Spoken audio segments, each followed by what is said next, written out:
Hello, friends and family. Welcome back to another episode of the podcast. It's great to see you again. Thank you for spending a little time with me. I hope you're doing well. Now, some good news. Our organization this week is Forest Shades. That is Forest, spelt with the number 4, E-S-T, Shades. You can find them at forestshades, spelt with the number 4.com. They make beautiful and sustainably sourced sunglasses primarily, made out of wood, made out of different kinds of wood. There's zebra wood and bamboo and different sorts of wood. They're beautiful, stylish. I have a pair. I've had them for quite a while, for several years. I like them because they're lightweight. They look cool, they look different, they're unique. I also like mine because the all-wood ones float. I wear them kayaking and things like that if I happen to lose them. They do fit nicely, stay on my face well, but if they fall off, they do float in water. They've been doing these for a while, sharp-looking products. They've started to incorporate other natural elements like stone. They've got some sunglasses out now that are wood and then they have a nice stone finish on them. I love natural looking things. I love wood. I like the woodwork in my house. I have a lot of old woodwork in my house. I like to make things out of wood. I like to be able to see the wood grain, feel the texture of the wood. But it's also important to me that the wood products I have are sustainably sourced. Forest Shades is all about that, and with every purchase made, they donate to have 2 trees planted with every purchase. That's important to me as well. Give them a look. It's great to have a nice pair of sunglasses. They're not overly expensive either. It's easy to spend a lot of money on a nice pair of sunglasses, and these are affordable and stylish, and they just look different. They also have gotten into some wood watches that I might check out. I have bought sustainably sourced wood watches. I think I bought one for my brother one time through a different company before Forest Shades was really doing a lot of them. But I like the options that Forest Shades has, and again, not super expensive. You can get a nice wooden watch that's going to stand out and be stylish. So give them a look. This is Family Time 82. We're back to relationship skills. Specifically, we're talking about communication. And that is at the heart of all of our relationships. It's a very important thing for us to discuss. There's a lot of facets, a lot of elements involved in communication, in effective communication. We're going to focus in on a couple of things. First, I want all of you thinking about the roles of nonverbal communication and tone. How does nonverbal communication impact our message? I think that in the classroom all the time. I think it when I'm coaching sports. The little things that I'm trying to pick up from my students, from my athletes, to try to tell if they're actually engaged with what I'm talking about. I had a former student come back. I like to have former students come back in general, but I've over the years done a panel of students. The last few years we've done it virtually, but in years past I've had a panel of students come back to my classroom for my character and leadership class just to sort of talk about life in college, life in career, post-high school experiences, things they wish they had known in high school, advice they would give to themselves. And a story has stuck with me from a former student who was in college and had a scholarship interview, was in this interview having a conversation with the person who was in charge of doling out the scholarship. They're going back and forth. He was talking about it was really just a conversation. He didn't even really feel like he was being interviewed that much. And the person stopped him in the middle of it and said, "You have the scholarship because you're the only one who's come in here so far and looked me in the eye, nodded your head, been engaged with the conversation." So that was it. This student got the scholarship because of a lot of the nonverbal communication. By just being able to get in there and connect with somebody, look them in the eyes, and be present. That's such an important thing. The other thing I want us considering is tone.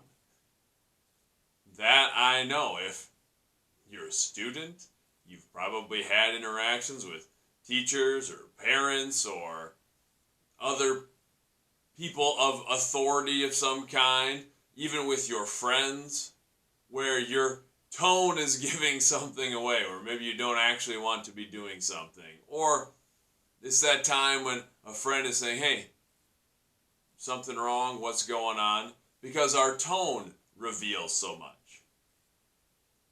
And we can adjust our tone to help get our message across. When I'm teaching, when I'm coaching, I try to bring a level of energy and excitement to what I'm doing.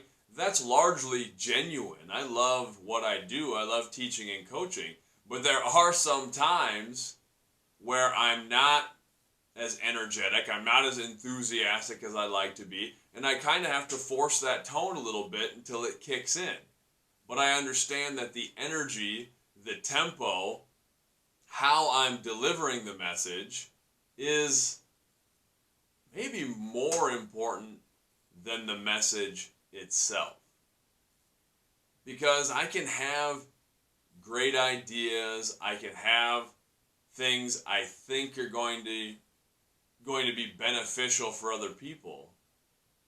But if I'm not delivering that in a way that's at least palatable, and at best is engaging, the message is going to get lost.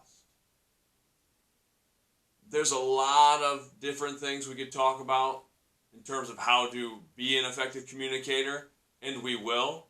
We'll circle back to some more things. It's a lot to do all at once, but I want us just thinking about that this week first. The impact of our nonverbal communication and our tone, how we can utilize those things. One of the reasons that I got an English degree when I was in college was I thought it will help me with whatever I decide to do.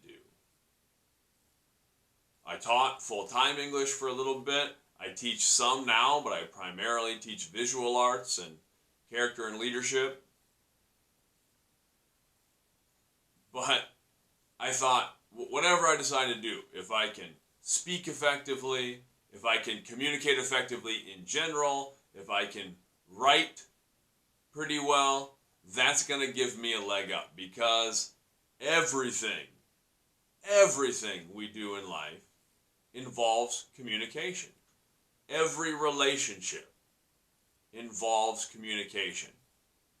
We hear that all the time when we talk about relationship advice. It often circles back to communication.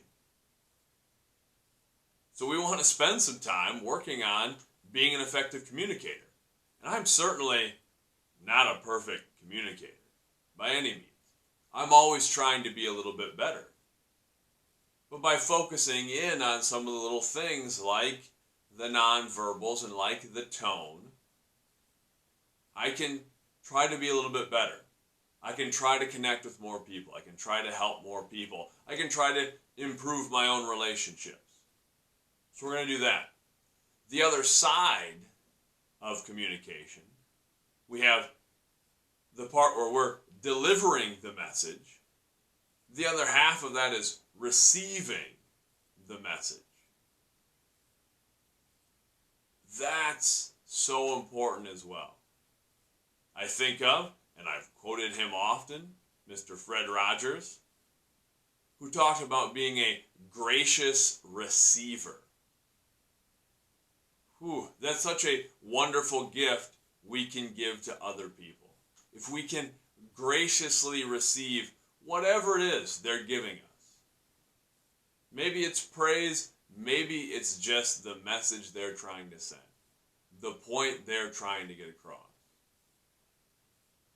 But being present and actually listening to the other person, not doing that thing we sometimes do where we're only listening for that person to stop talking so that we can say the next thing we have to say, that we want to say, that we want to put into the conversation. I've been guilty of that so many times, where maybe, I feel like I've got a little quip that I can throw in there. I've got a story that I want to tell that might be funny, or I just want to make a point. So I'm kind of waiting. I'm waiting for you to get done with your part of the interaction so I can give my part of the interaction. And I've tried to be better at that as I've gotten older and had more experiences, because I do think it's a wonderful and beautiful and powerful gift to give others. Just being present with them and really listening to them. And allowing myself sometimes a little quiet space after I've received the message. That's a very powerful thing, to punctuate that I am listening, that I am engaged, that I am giving the message I'm receiving a little bit of thought, that I don't need to jump right back in with the next sentence, the next phrase, the next thing I have to say. I can let it sit a little bit and be engaged. And then I can give more thoughtful responses. I can give some follow-up questions. I can dig a little deeper and be engaged. So I want all of us thinking this week, what makes a good listener? There's a lot of components to that as well, but start picking some things out. What makes a good listener, so that we can start thinking about some things and start practicing and be better listeners ourselves. Spend some time thinking about our communication this week. Have a great week. Much love. My blog post this week is, "It's always better in your head." I was playing soccer with my kids recently. We like to play in the backyard, and it works out great. Mickey and Claire, my kids, they play 2 against 1 against me. It's a lot of fun. We're running around playing soccer. My son, who's a pretty stout, kind of bullish guy, was trying to do, I don't remember if it was some fancy footwork with the ball or some kind of kick, and didn't go according to plan. And he laughed and said something to the effect of, "It's always better in your head." And I laughed at that. It's a pretty funny thing to say in the moment. But he was right. Often the picture in our head doesn't match our reality. A lot of times we have a better picture in our head for what we want, for what we think our reality should be, for what our dreams are, than our actual existence. When that picture in our head is so far removed from our reality, we are in pain. We struggle. That's when we're anxious and sad and angry and depressed, because that blueprint we have, that picture we've created, is not the life we're living. And it seems so far away. It's good to have those positive images in our head, to have those pictures of our hopes and our dreams and our goals. That's important. We have to see something before we can do it. When I coach shot put and discus throwers, every time we throw in a competition setting, I have the throwers, and I've picked this up from the coach I'm fortunate to coach with, who's been doing it for a long time. We have the throwers walk into the ring and look out at the sector and actually look and visualize the throw where they're going to throw it before they get into their routine to approach and throw. The reason we do that is if you can't see it in the discus ring, in a sport, in your job, in anything in life, if we're not able to see it, it's not going to happen. There has to be that image. We have to create a vision of our goals. The trouble is, things rarely go exactly as we plan. But that's okay. Our dreams should be something that we're continually pursuing. They should be a little bit beyond our reach. So in some respects, the vision in our head should always be a little bit better. It should always be a little bit better in our head. But when we find that our existence is so far removed from what we would have it be, from what we would like in our lives, those are the times we need to make some drastic changes. And that's okay. The other side of that is it's not always better in our heads. We, as people, do the opposite a lot as well. I'm fond of quoting the Stoic philosopher Seneca, who said, "We suffer more in imagination than in reality." That is also very true. We tend to get anxious and worried and nervous about the pain that might be. That makes sense, especially as we get older. We've all experienced pain, we've experienced failure, we've faced hardship. So we go into situations and we recognize the potential pain that exists there.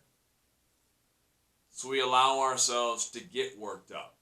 And we put ourselves in pain. We start suffering before we're facing the actual suffering we're worried about. And oftentimes, the things we're worried about don't come to fruition anyway. So we spend time making things worse in our head than they are in reality. It's not bad to think about the possible negatives either. The Stoics call this idea premeditatio malorum, which is the premeditation of evils. That's really thinking about what could go wrong. What are the potential consequences of my actions? How could this hurt me, be painful, be traumatic? But it's not to sit and dwell on that and let that paralyze us with fear. It's so that we can manage it, so we can recognize it and work through it. That's the key. We can think about how things could be worse. We should think about how our decisions could have potential negative outcomes, and that can allow us to make a different decision, go down a different path, or in the pursuit of our dreams, in trying to make that positive vision for our reality our actual existence, to bring it to life, then we have to say, okay, well, maybe I have to risk this thing. Maybe I have to put myself out there in this way. And if everything falls apart, if none of it goes well, if every negative consequence comes to be, would I be okay? Would I be able to survive? Could I move forward? And a lot of times, if we're being honest, the answer is yes. We've faced challenges and hardship before, and we're still here. And if we face more, and we will face more, generally we will be okay. It might hurt. We might have to change some things, but we'll get through. And if we know that, if we really know that and believe it, we can take the potential negatives that we're imagining, that we're speculating upon, and we can not let them ruin us, not let them control us, because we can plan out, we can think ahead and say, all right, if this happens and this happens and this happens, I'll be able to do these things, I can react in these ways, and more importantly, I'll be okay. I'll be able to keep moving forward to try to achieve that positive picture in my head.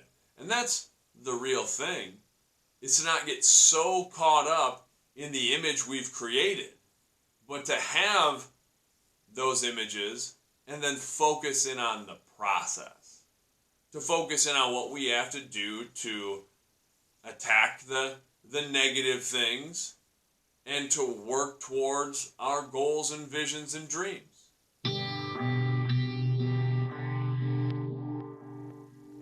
This week's podcast is brought to you by maple syrup. Delicious, delicious tree blood.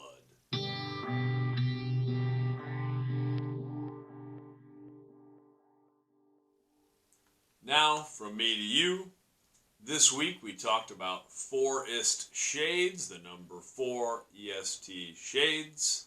If you're looking for a new pair of sunnies or a stylish watch, check out Forest Shades. They're beautiful, sustainable products, and with every purchase, they donate to have 2 trees planted. We talked about communication. Communication is so important, at the center of everything we do, every relationship we have.